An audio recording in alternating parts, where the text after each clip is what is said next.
Godavari global విశ్వవిద్యాలయం జీజీయూలో AICTE సౌజన్యంతో innovation design and entrepreneurship IDE బ్యూట్ camp శుక్రవారం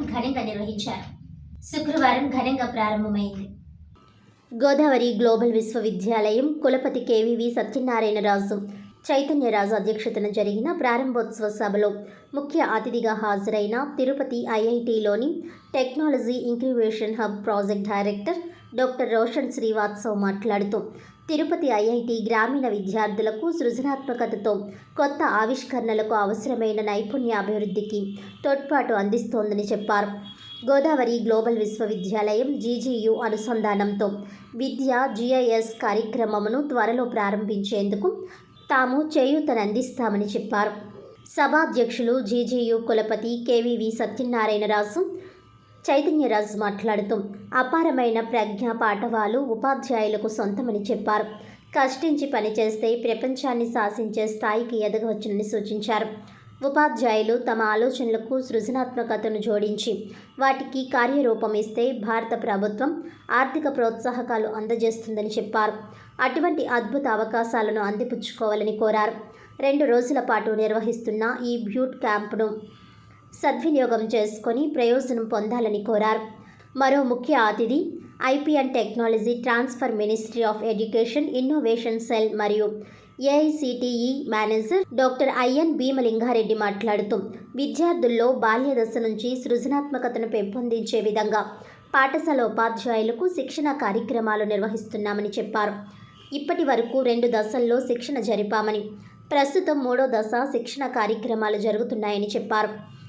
ఏఐసిటిఈ సౌజన్యంతో స్కూల్ ఇన్నోవేషన్ కౌన్సిల్, భారత ప్రభుత్వ పాఠశాల విద్యాశాఖ సహకారంతో సిబిఎస్ఈ, ఎన్సీఈఆర్టీ వారి కంటెంట్కు అనుగుణంగా ఈ శిక్షణ కార్యక్రమాలు నిర్వహిస్తున్నామని అన్నారు. వాధ్వాని ఫౌండేషన్ నుంచి హాజరైన కీలక ఉపన్యాసకులు విశాల్ నాయర్ మాట్లాడుతూ దేశవ్యాప్తంగా వాధ్వాని ఫౌండేషన్ సౌజన్యంతో ఇటువంటి కార్యక్రమాలు నిర్వహిస్తున్నామని చెప్పారు. మారుమూల ప్రాంతాల్లోని విద్యార్థులకు ఉపాధ్యాయుల ద్వారా శిక్షణ అందించడం దీని ముఖ్య ఉద్దేశ్యమని అన్నారు. గోదావరి గ్లోబల్ విశ్వవిద్యాలయం vice chancellor doctor U Chandrashekar మాట్లాడుతూ సమాజంలో రైతుల్లో 88% సన్న చిన్నకారు రైతులే ఉన్నారని చెప్పారు. సాంకేతికతను ఉపయోగించి రైతులకు ఎంతో మేలు చేయవచ్చునని అన్నారు. ఆ విధంగా రైతులకు ప్రయోజనం కలిగించే వివిధ కార్యక్రమాలను జీజీయూ చేపడుతోందని చెప్పారు. గ్రామాలలో సైతం సృజనాత్మకత గల వారికి ప్రస్తుతం కొదవలేదని, అయితే వారికి మరింత అవగాహన కల్పిస్తే ఎన్నో అద్భుతాలను చేయగలరని చెప్పారు. అటువంటి ఆసక్తి, ఉత్సాహం గల వారిని ప్రోత్సహించేందుకు జీజీయూ సంసిద్ధంగా ఉందని తెలిపారు. తొలుత జీజీయూ నిర్వహిస్తున్న బూట్ క్యాంప్ నోడల్ అధికారి డాక్టర్ టి జయానంద కుమార్ మాట్లాడుతూ తెలుగు రాష్ట్రాలతో పాటు మహారాష్ట్ర, ఛత్తీస్గఢ్, ఒరిస్సా, తమిళనాడు రాష్ట్రాల నుంచి నమోదు చేసుకున్న 271 మంది ఉపాధ్యాయులు ఈ శిక్షణకు హాజరయ్యారని తెలిపారు.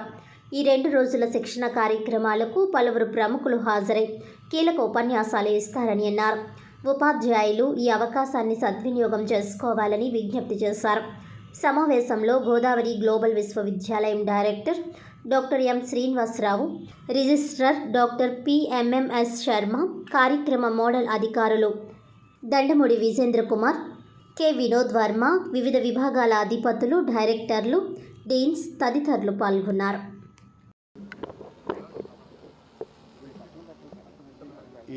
ఈ రోజున జీజీయూలో మనకి AICTE department of school education, prime minister గారి ఇనిషియేటివ్ తోటి ఒక పెద్ద కార్యక్రమం 2 days పాటు ఇక్కడ ఐఐటి తిరుపతి, అలాగే వాధ్వాని ఫౌండేషన్,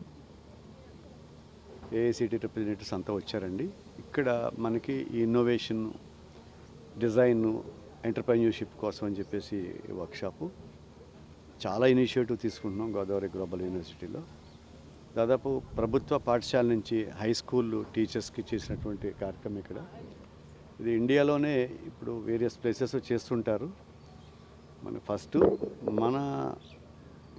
మనకు తెలుసున్నటువంటి ఎక్కువ మంది ఉపాధ్యాయులు, అటు ప్రభుత్వం కానీ దాదాపు ఈరోజు 200 మందికి ఇస్తే కనుక 150, 160 అలా వస్తుంటారు. ఇది 5 రాష్ట్రాల నుంచి వచ్చారు కొంతమంది ఉపాధ్యాయులు. అలాగే ఇక్కడ దాదాపు ఇవాళ 400+ వచ్చారు. అందరినీ కూడా అకామిడేట్ చేసి ఈరోజు రేపంతా కూడా వారందరికీ ఫుడ్డు, అకామిడేషన్ అన్నీ ఏర్పాటు చేసి, అలాగే మొమెంటోసు, పార్టిసిపేషన్ సర్టిఫికెట్స్ ఇవన్నీ కూడా అందరి ఏదైతే ఈ 6 విభాగాలు పాల్గొంటున్నాయో మాతో పాటు అన్నీ కలిపి సర్టిఫికేషన్ కూడా ఇస్తాం. Thank you. ఐఐటి తిరుపతి నుంచి మేము కొన్ని టెక్నాలజీ ఇన్నోవేషన్ హబ్ ఉంది మాకు. అది జిఐఎస్, రిమోట్ సెన్సింగ్, జీపీఎస్ అలాంటి ఏరియాస్లో చేస్తున్నాము. సో మేము జీజీయూ యూనివర్సిటీతో కలిపి విద్యా జిఐఎస్ అనే ప్రోగ్రామ్ ఫస్ట్ టైం డిస్ట్రిక్ట్లో పైలట్ ప్రాజెక్ట్ లాగా చేస్తున్నాము. అన్ని స్కూల్ టీచర్స్, స్కూల్ స్టూడెంట్స్తో, వేరే ఇంజనీరింగ్ కాలేజెస్ స్టూడెంట్స్తో కూడా ఇది ఒక హబ్ అండ్ స్పోక్ మోడల్లో జీజీయూ స్పోక్ లాగా చేసుకొని మేము ఈ ప్రోగ్రామ్స్ చేస్తాము.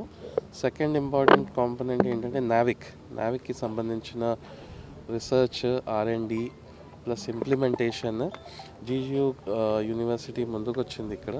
So we are very happy to collaborate చేసి వాళ్ళతో ఇంప్లిమెంట్ చేయడానికి ట్రై చేస్తున్నాం ఇక్కడ. అండ్ అలాంటి వేరే అన్ని చాలా ప్రోగ్రామ్స్ ఉన్నాయి national mission interdisciplinary cyber physical సిస్టమ్స్లో. ఛాన్సలర్ గారు ఇందాక మెన్షన్ చేసినట్టుగా మినిస్ట్రీ ఆఫ్ ఎడ్యుకేషన్తో కలిసి ఇది ఇన్నోవేషన్కి సంబంధించిన 2 రోజుల ప్రోగ్రామ్ అండి.